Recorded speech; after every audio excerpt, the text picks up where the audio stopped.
farm name is 3D Farms. It was started by my grandfather in 1939 with his two sons, and that's how they came up with the name 3D Farms, and we still keep that name. And as long as this farm is in existence, we will continue to keep the name. I am the third generation farmer, and we have a fourth generation. My nephew works on the farm, so we plan on being here a while. Of the 1,200 acre proposed Union Pacific project, we lease about 500 acres that under that project that we would potentially lose if UP is successful in capturing the land. On that land, we farm, we raise corn, cotton, soybeans, and cattle. We also have cattle on part of that land. My grandfather acquired his first tract of land back in 1928. In 1932, my father, Lawrence Cotropia, along with his brothers Frank Cotropia and A.M. Cotropia, formed a partnership, and they eventually acquired 1,575 acres of land in the Brazos Bottom to farm, along with their father. That partnership eventually was dissolved, and our family and my dad ended up with about 525 acres of this beautiful cropland. On any given day, you could find Mr. Collier on his throne and his daughter Frances tending the post office, Sam Rice tending the shop, talking. Sam Rice talked a lot, but he was a good man. Growing up in Mumford gave us a childhood I think that many elsewhere in the world might have missed. There was a richness here in this little place called Mumford. It was rich because of the people that were here. There was a diverse group, but everybody seemed to come together here at the store, and I don't know, it was a happier time then. It was just a good time. It was a simpler time in the world, and certainly life in Mumford was simple.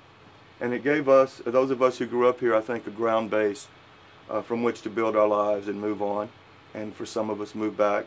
I grew up in southeast Texas along the rice belt, the rice prairies, and on occasion the ag planes would come over that country and fascinate a young boy that lived in southeast Texas. I came to Texas A&M in 1974 and commenced my education. My education was in wildlife and fisheries science. Now, I think you might think this is an odd occupation for a wildlife and fisheries science major, but what I found was most of the destruction done to wildlife is done because they're pushed out of their habitat.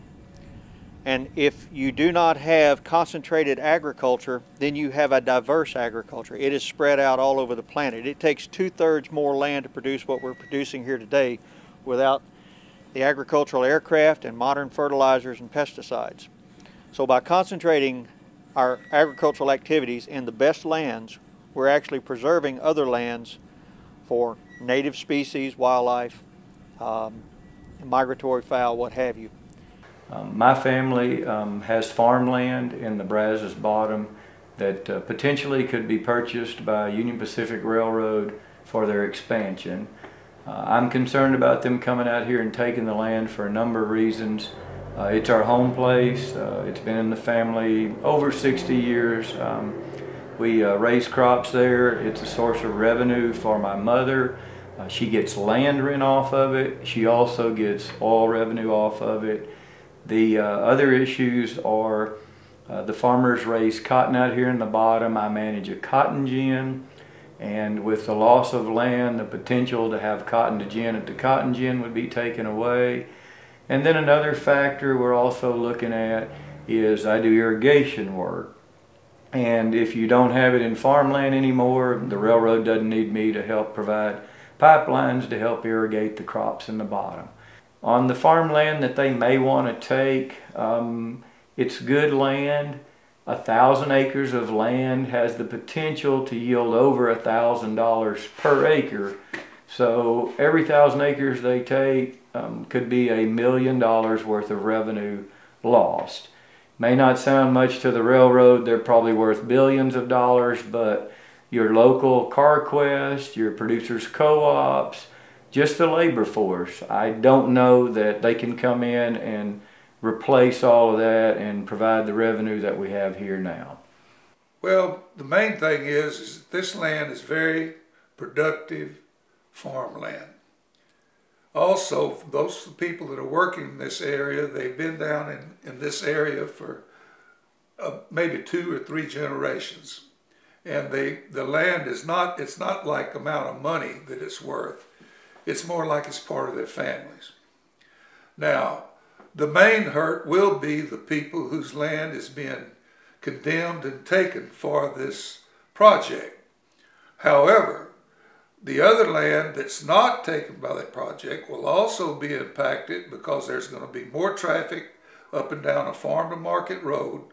There'll be people who are making their livelihood out of leasing some of this land, and there will be land beyond where the railroad's taking land that they'll have to go 6 miles around to get to be able to farm it. Also, on the east side of Highway 50, which is where my land is, it will be impacted because there's going to be more traffic. There'll be more noise. Anyone who lives out here will not, these trains, if they're making up the amount of trains that they're talking about doing, like I think it's something like 100 a day or 200 a day that they're planning on making it, there's going to be noise of cars hitting one another all night long. I don't know whether the people will be able to sleep that are living out here.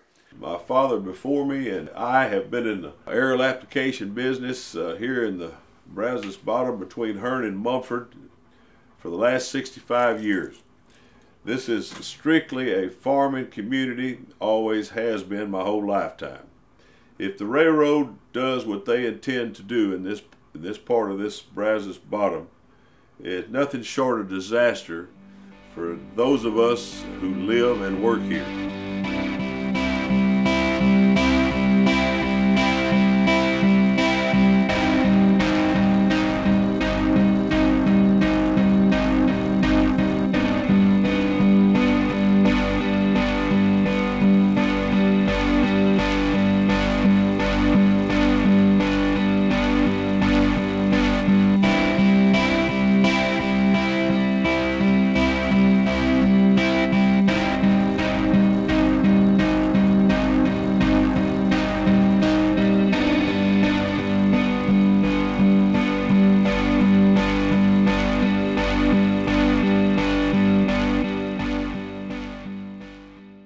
If Union Pacific goes ahead with their plans to build this rail yard, I feel that it will be a real tragedy. And what I really have a problem with is big corporations like Union Pacific that sit in their ivory towers, and when they are looking at planning additional infrastructure or projects, that they look at things from a 40,000-foot level. And they have no regard for how projects like this will impact the people who own the land, who farm the land, who live in the community, and the people who service the land. Most of the land has been in families for generations, as many as 3 generations. And the landowners do not want to sell their land. They don't want to sell their land for any amount of money. And the tenant farmers, if this land is taken, will not have land to farm because there just isn't land like this available. This land's been compared to that in the Nile Valley, and God just doesn't make land like this anymore. There's going to be perhaps as many as 22 families removed from that rail line area. They will have to find other places to live. That can be done, but it's going to cost them their way of life right now. It will remove 1,000 to 1,200 acres of productive farmland from a number of landowners who depend upon that income also. So it's really an economic hit for this area to have the rail yard come in.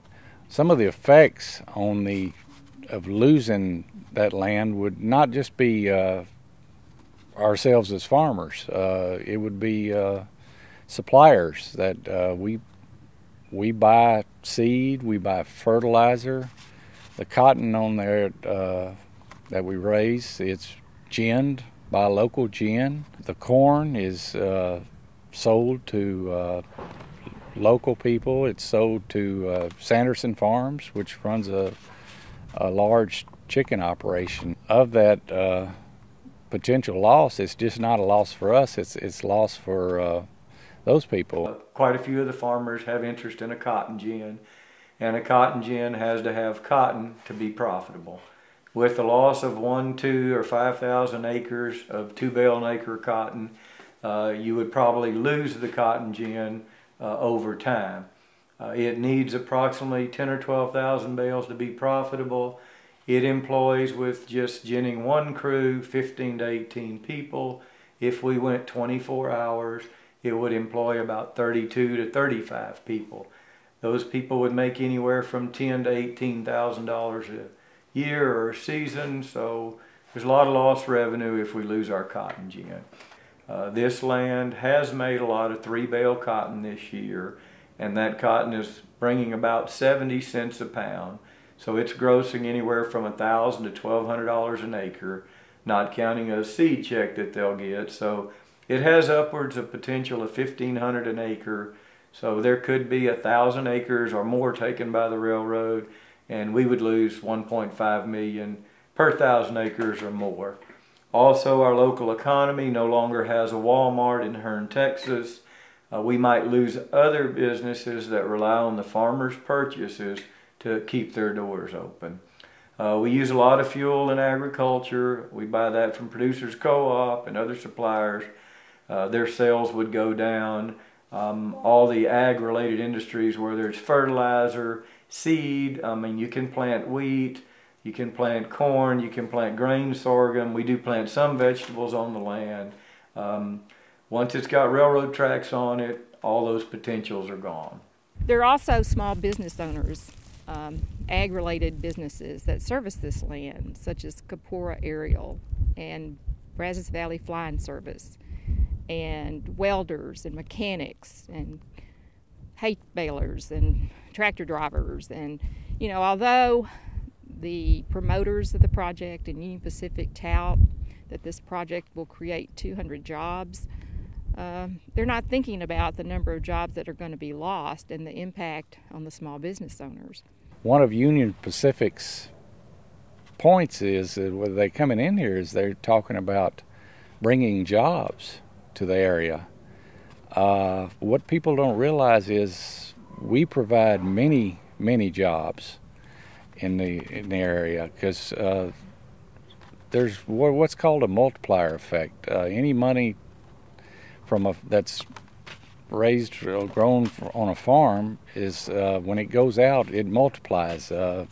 They say up to 7 times. So if you have $1 million, $2 million crops coming off this land, it goes, you know, $7 to $14 million that it reaches out and gets to other people. Most of the jobs that are claimed by this rail yard, Union Pacific claims there'll be as many as 200 good jobs come, and there certainly could be.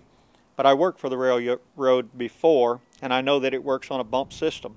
In fact, I worked at the Englewood yard in Houston, where we had a hump yard, a rail classification yard. The jobs that would come here would probably be filled by persons other than local residents. That is, people from the Houston rail yard, the Ennis yard, or the Englewood yard would probably come take the better positions that would be offered at this rail yard. So net 200 jobs, not here. Maybe for the railroad it will be a net movement of jobs, but not necessarily a net number of jobs. Probably one of my biggest concerns, of many concerns about the rail yard being in the area, is probably our water supply. The well you see behind me is a Brazos River alluvial well. It's about 55 to 60 feet in depth, and that's our major source of water for our crops. And the soil here is real porous, and the recharge is through rainfall. So I have a feeling that we'll have issues with the rail yard as far as contaminants getting in that water supply. their watershed has to go off their property, and eventually they're going to be so close to the Brazos River that their watershed will end up in the Brazos River. I don't know what kind of pollutants, chemicals they carry, but any major spills or anything could have the effect that it ended up in the Brazos River because they are so close to the Brazos River. They're also conducting their rail classification facilities on some very porous soils. They are very permeable, and the drainages drain toward the north and west, or the west toward the Big Brazos River. Any spills in that yard may accumulate downriver. Just about maybe 3/4 of a mile from where we're standing to the west here, the Big Brazos River runs through. And so with this rail yard sitting that close to the river, a lot of times we get a lot of heavy rainfall that floods this ground, and then the water runs back to a drop structure back on the river, and that water goes into the Big Brazos River and then goes down to where it empties into the Gulf of Mexico around Galveston, which you have cities and industry that pull water out of the river, and if there is ever an issue in this yard that can contaminate the ground and contaminate this water, at that point we have not only lost our land, and we lost the irrigation on the land. They talk about putting this rail yard in, but they don't tell us much about it. We don't know what kind of plans they have to deal with contaminants getting into the groundwater that these people depend on. They don't tell us how long it'd take for a hazmat team to get out here and clean something up like that, and if it's even possible to clean it up. I mean, you've got some very permeable soils here. In fact, that's where these aquifers come from. You've got these deep soils that water percolates through real well, and then pools down there so these farmers can pump it back up and irrigate. You go spilling, Lord knows what they're going to bring through here. You spill some, and you're not going to get it all back. How far that's going to travel within the aquifer, who knows? How long it's going to be there? It'd be there forever. And talking with another farmer, it's too late after it's done to go back and say, we told you so. We're telling you now that we've lived here all of our lives, and we've been here. We've seen where this ground floods, and we've seen the problems that could happen, and we just want everyone to know that situation could arise. So that's just our concerns.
last 50 years have brought lots of changes to the world and to Mumford, but many things about Mumford stay the same. So it's not just the farmland that's rich in Mumford, it's the people. And so many of the people that I grew up with are still here, and as I said, still live their lives as they did years ago, centered around family and church and community. They help each other, and it's good for the heart to see that some things have not changed in the world. We moved to town from Mumford in 1969, and when I say town, I mean Hearn. And my mother's always maintained that we would have had a better life if we had stayed in the country. And I'm not too sure she's not right about that.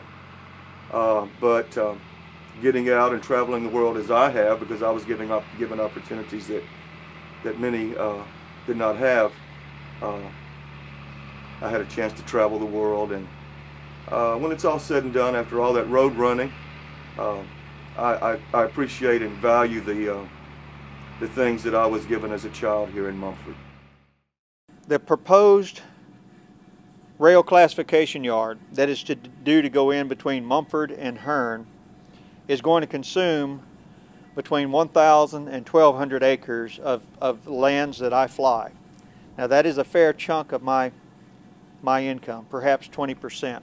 I do not know whether I would survive with the rail yard consuming that much of the good farmland that I normally fly. I fly it several times a year, and therefore it's repetitive work that I get off the same land. The rail classification yard has two impacts upon me. First, its actual footprint. It is going to consume, as I say, between 1,000 and 1,200 acres of prime farmland, prime irrigated farmland. Some of the best in the world is found in this bottom. We produce 6,000 pound milo, 160 bushels of corn, 2-3 bales of cotton, sometimes 3.5 bales of cotton. And so its actual footprint is going to remove a considerable amount of my work, our land. Additionally, I have to maintain a strict separation of the spray chemicals that I apply and people. And this rail yard will be manned 24 hours a day, 7 days a week. And so I have to maintain a separation between those persons that are in that lot or in that industrial facility and the works I do, which means I might not be able to apply within 1/4 of a mile of that rail yard. There's laws against human pesticide exposure, and if you take a farming community and put about 200 railroad workers right in the middle of it, that knocks us out of working that land. It takes, not to mention the 1,000 or so acres of land that they want to take out of production. So it's actually going to take probably more like 1,600, 1,800 acres in the near future. This rail yard would be across from a school where 500 children go to school.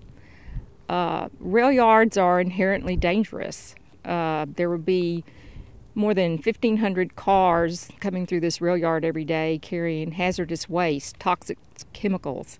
Since 9/11, the threat of terrorists has become a real possibility. There are many dangers associated with the rail yard, and the residents who live and will be forced to live near this rail yard will have to endure 24/7 noise, dust, 24/7 illumination, because it operates 24/7, and it is going to forever change this community from a very peaceful agricultural community into an industrial wasteland.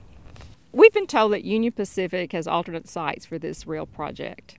I personally spoke with Ruben Gomez, the mayor of Hearn, who told me that Hearn city leaders had numerous conversations with Union Pacific about locating this rail yard within Hearn's extraterritorial jurisdiction.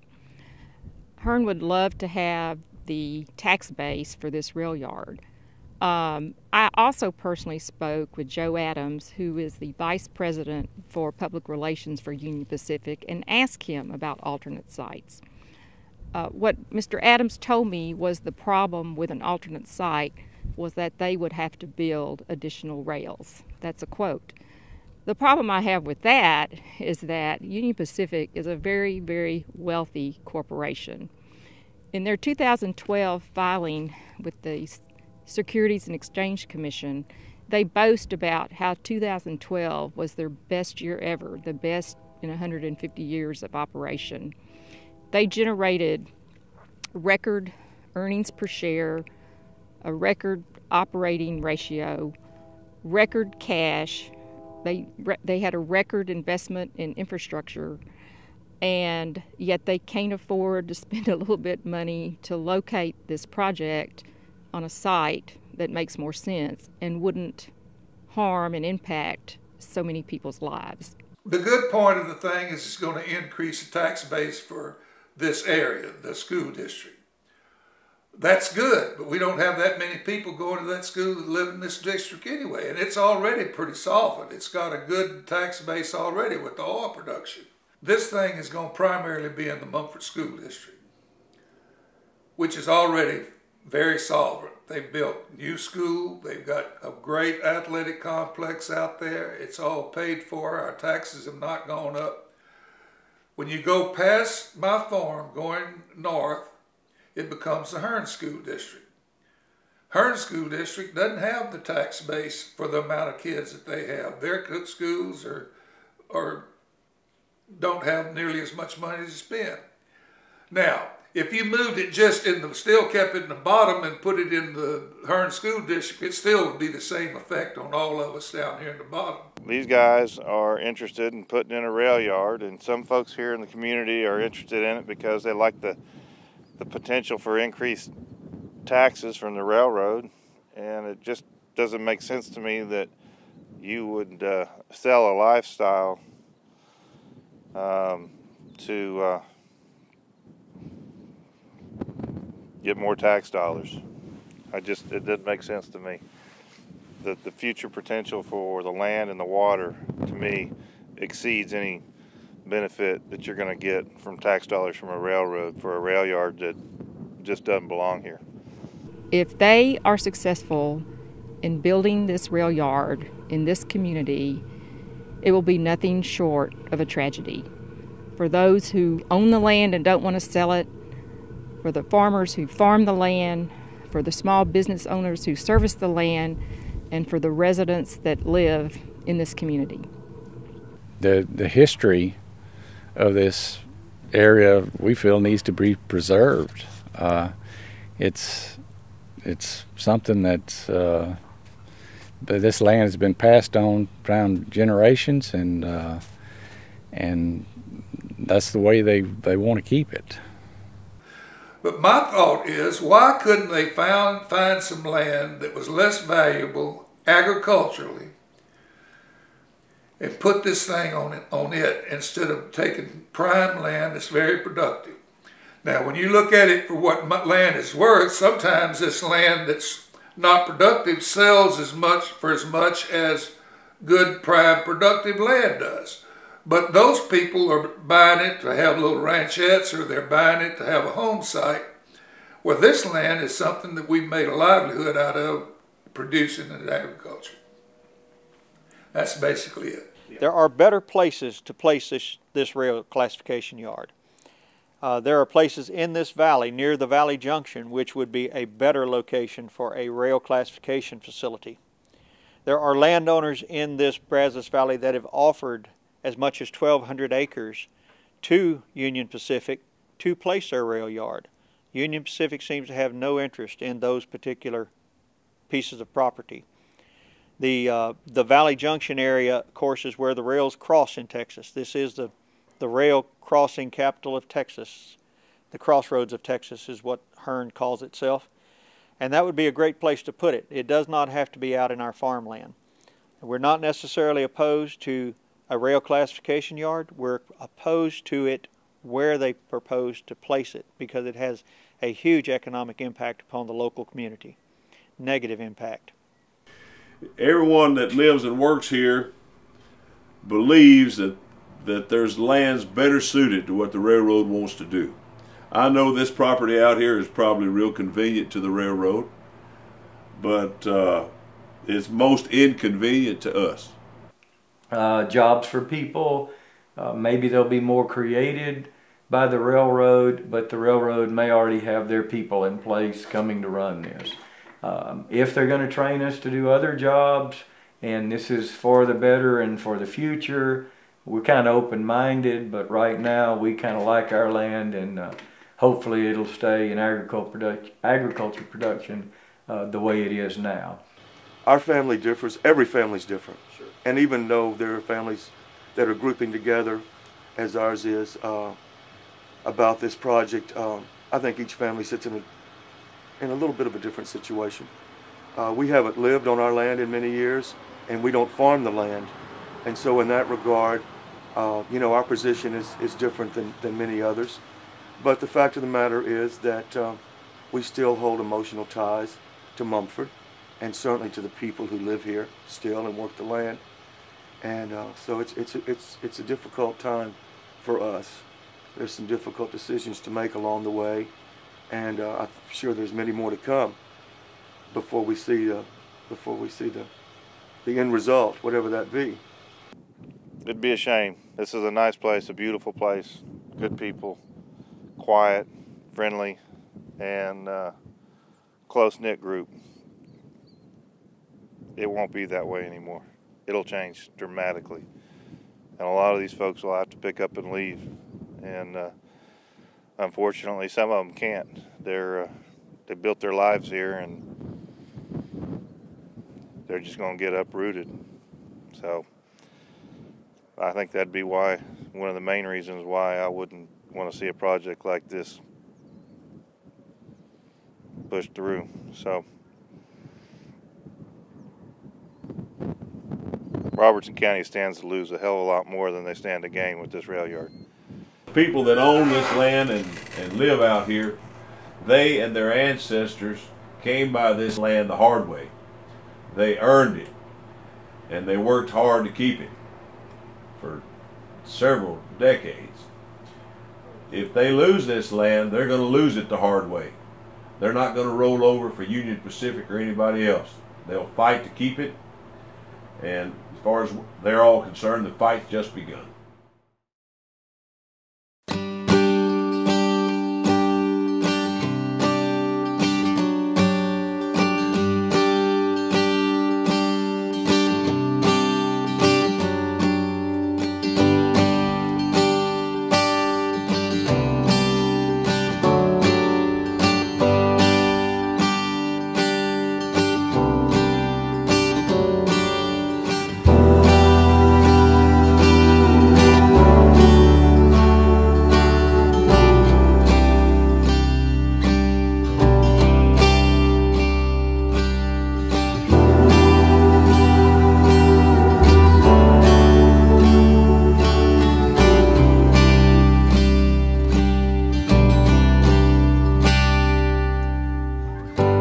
I'm one of the oldest farmers in this Brazos Valley. One of the beautiful land, high productive land that's in the world. I've farmed it for as long as I can remember. And I've worked with my father, my brother, my uncle, and I've did pretty good.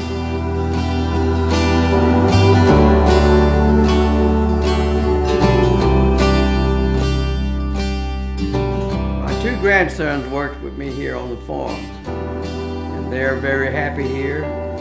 They do a good job of feeding the cattle, working with the cattle, and it's just devastating for them to have to leave here and find somewhere else to live. And I would sure hate to let the Union Pacific come here and take this land. It's just heartbreaking.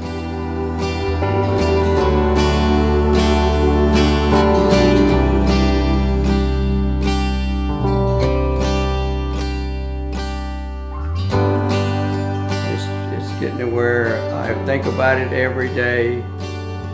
I go to bed with it, I wake up with it, and it's just hard on me. At my age, it's pretty tough on me. But I'll survive. Whatever happens, it's God's will. and I will accept His will.